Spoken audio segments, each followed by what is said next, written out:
Hey, what's going on, guys? This is Terrence Ray, and I'm back at you with a weekly stock market update. We had a crazy week last week. Since last week's video, uh, you already know what happened this week, so I'm not gonna get into it unless I'll only talk about politics as it relates to the market, right? If I think it affects the market, and I'll touch on it a little bit, but we'll go over some stuff. Let's get on to the expected move, and then I will talk about the the assassination attempt um, on the former president and how it relates to the market. I will touch on that real quick. So this week, the expected move for the SPX is coming in at about, I had it pulled up. Let's see, $74.60. Well, we can estimate it roughly, say round it off, say $75, and I have it marked out right here on the chart. So you can see here was, if we're going back looking at last week, we had let's see, here was Monday, right? And then here was Tuesday.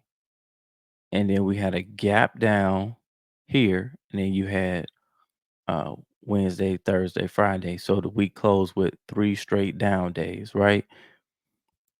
Now, we were overdue for a down move, in my opinion. As you can see, this is a daily chart year to date. And you can see that the market's just been going up, up, up. And then you had a little pullback, and then it continued to go higher. So we were overdue. In order to have in my opinion, to have a healthy market, you need some two-way action every now and then. So to have a little bit, because if it continues to just stair step up, then when you get these moves like this, it's like the sky is falling. And, we'd have to go a long ways to get back, to give up what the market has given us already to, this part, you know, basically midway through the year, going towards the end of July. So before this week, the last couple weeks, the expected move has been about $50, 50, 55, so we're up in the ante. So that means that volatility is expanding. Now, you could say, one could say, if I'm not mistaken, the attempt happened the RNC, um, before the RNC had their convention, which was this past week. I'm not right off the top of my head. I don't remember the day it actually happened. I want to say it was around the 13th, wasn't it? So the 13th it was either the 12th or the 13th. So it was somewhere right in here, right? And you can see the market went higher after that. So I don't think that attempt had anything to do with the market. The market, in my opinion, the best way to see ahead, if there is such a thing in the market, because when we use indicators, we're using, backward. We're looking at information that has already been given to us in the market. So it's back. Our indicators are backwards looking for the most part. Volatility will show you uh, what the what the option market is seeing as far as like pricing and how volatile it expects for uh, pricing to be, or the path of a stock to be, using, certain calculations and stuff like that. So that's why I like to look at the expected move, and we can see that we have a higher expected move than we've had previously. And if we go look at the VIX, we can see, I don't that this can't be correct. This candlestick right here. So let's look at the VIX futures and see what it shows. So when we look at the VIX futures, you can see that we've had let's see, 1 day, 2 days, 3, 4, 5 straight days of volatility going up. So what that's telling us is we should be expecting larger moves uh, in the market, period. We also have earnings uh, coming up. We had the bank earnings already, and we're going to get into some of the mega tech, some of the big tech. So let's look at, like, Apple is on the 1st of August. Amazon is on the 1st of August. Google, we got Google earnings coming up this week. We have Microsoft earnings coming up on the 30th. Tesla's earnings is coming up on the 23rd. And with that, with the earnings of mega tech, that's going to make volatility expand as well. So let's get to the charts.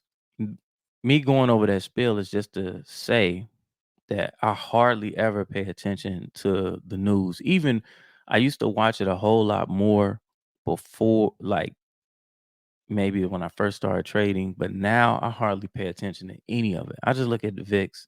I look at volatility for a particular stock. The chart is going to show me the move. And other than that, I don't really care about what they're saying. So you can get caught up in that. Sometimes I go in there and look just to see why something happened. But, if you've been following the channel, you can see that I've been this triangle right here and Tesla, when it was going on, I basically was saying that we're going to get a big move when we come out of here.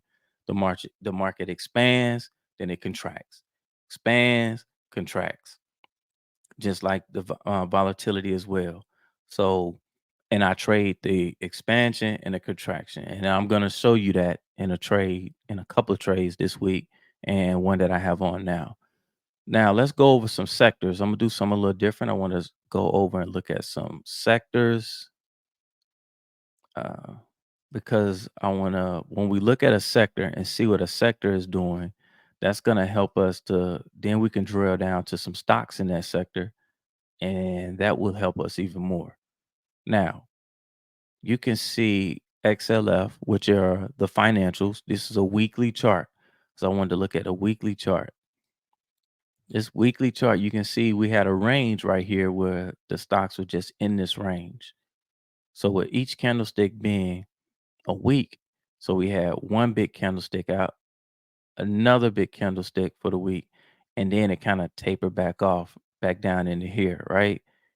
Let's see what happens this week with the XLF, which means we would go look at other bank stocks, JP Morgan, Goldman Sachs, Morgan Stanley, Citi, Bank of America, Wells Fargo. We would look to see with something like this with a long wick.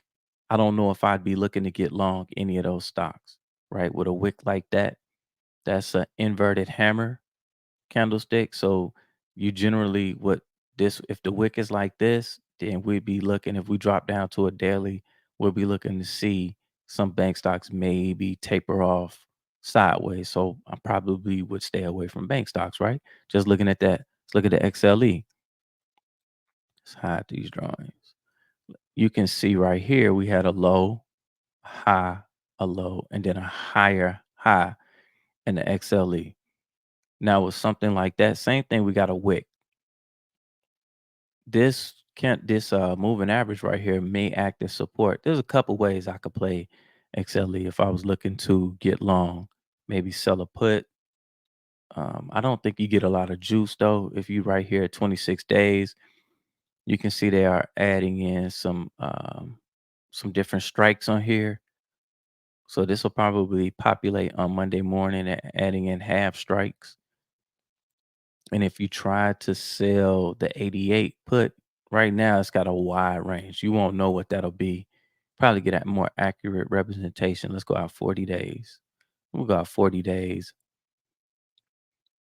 And you can still see the markets are wide because the market is closed. Let's go 61 days to this September monthly.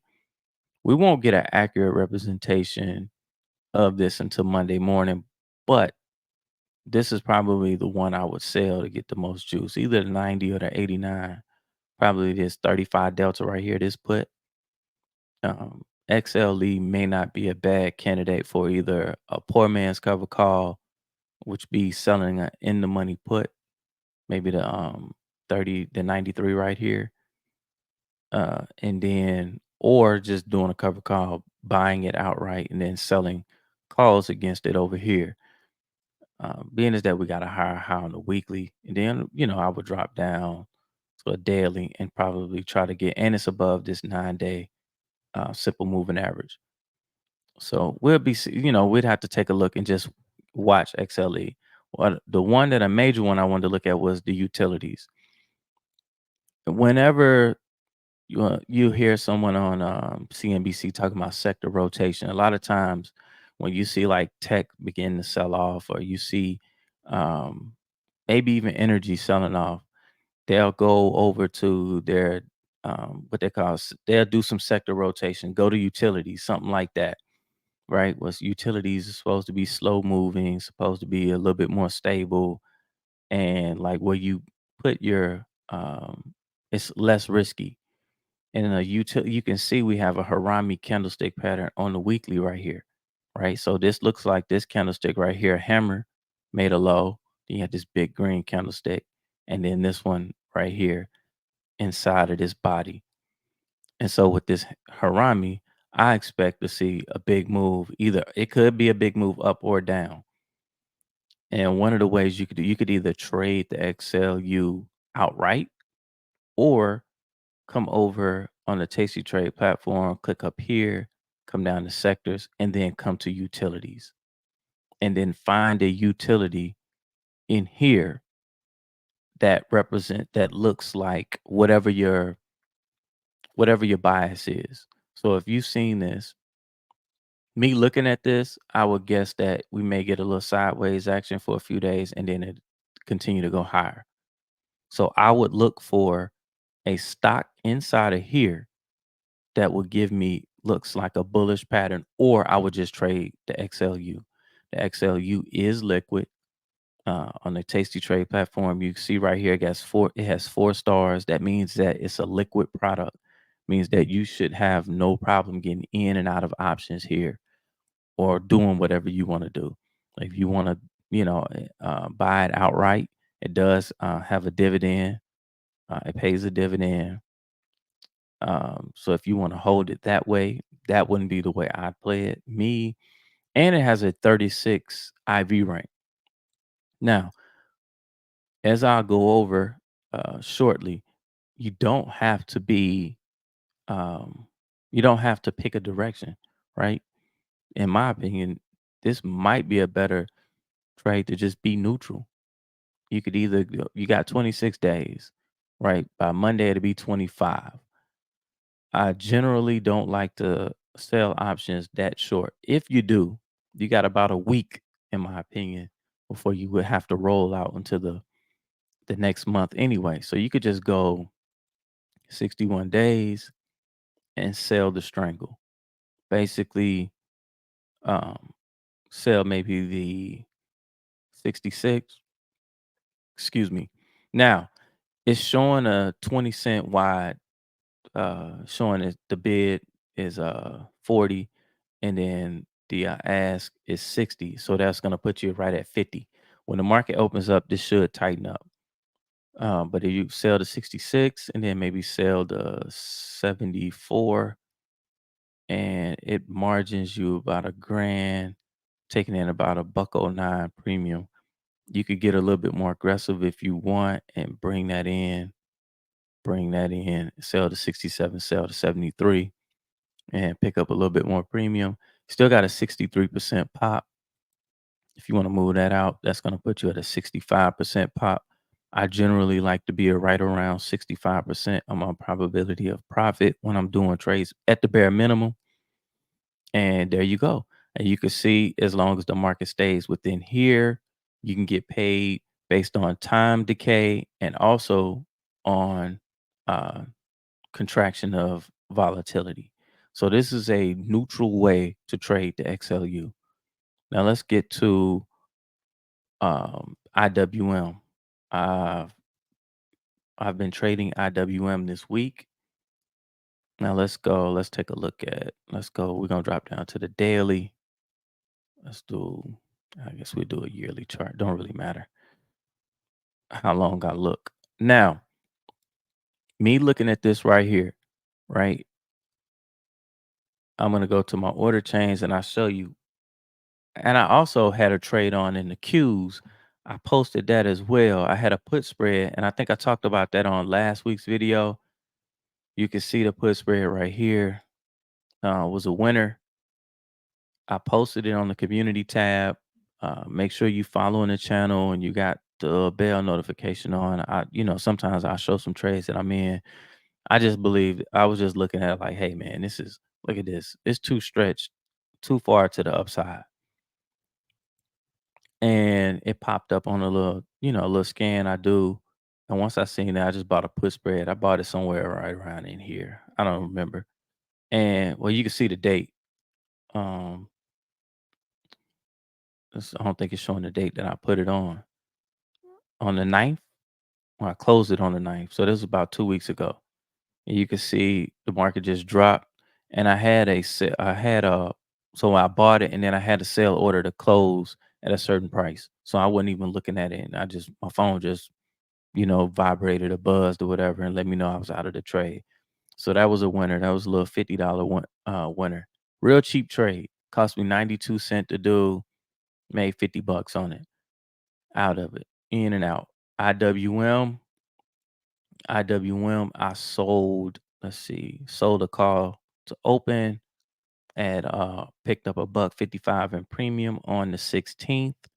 So that would have been right around here. So basically I stepped in while the market was going up.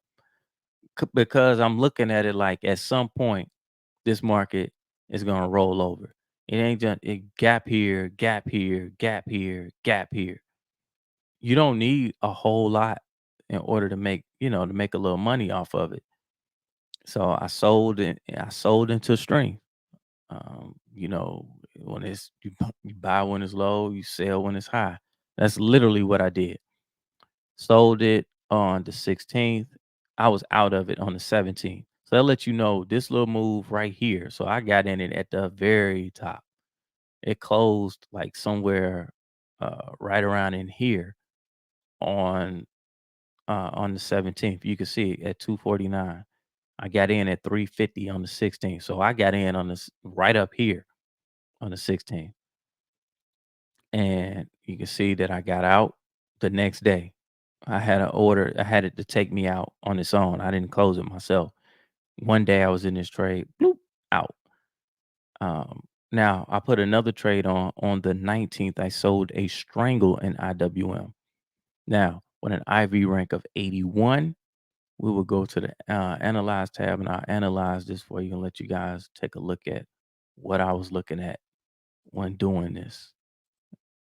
Let's see if it's going to give me the analysis. There we go. Now, you can see, let's go see if I can zoom in. I need the market. When you sell a strangle, I'm going to go back to the table and show you on here and then we'll go there. You can see I sold a call here at 232, at the 232 strike. And then I sold a put over here at 201. So I need the market to stay in between this range over the next 26 days.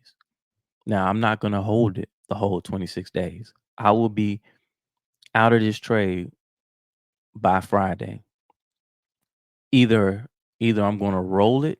Let's say I don't get enough profit out of it. I don't get enough contraction out of it this week, right? To take profit out. So I collected. I'm up already about $24 and I collected 230 in premium. So I'm looking to make maybe about a buck, $100 on it.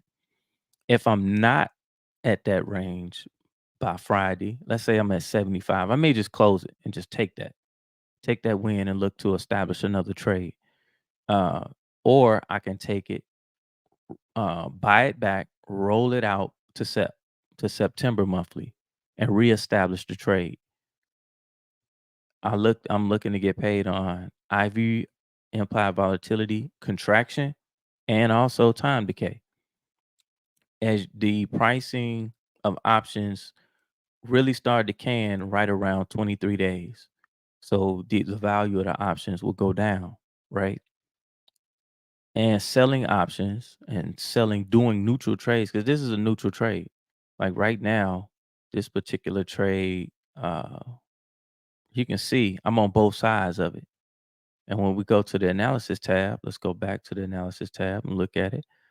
You can see I'm here and I'm here. And it's even telling me right now, I got a 78.6% probability of profit on this trade of it staying in this range. That is the exact definition of a high probability trade. Selling options, and being neutral, not really caring which direction the market goes, and using the platform to put myself in a position to make money consistently over a long period of time. And even if I have a loser, what I depend on when I start to lose is my ability to manage the trade. So I will be going live tomorrow morning. I will set the time. More than likely, I'll probably try to do it when the market's open.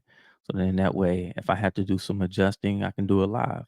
I'm gonna plan to do the video at 10. So we'll look at it coming on at 10 o'clock, and we'll take a look at what's going on then, guys. So make sure you hit the like, hit the subscribe button, share the video, and make sure you tune in tomorrow morning to see what I'm gonna do.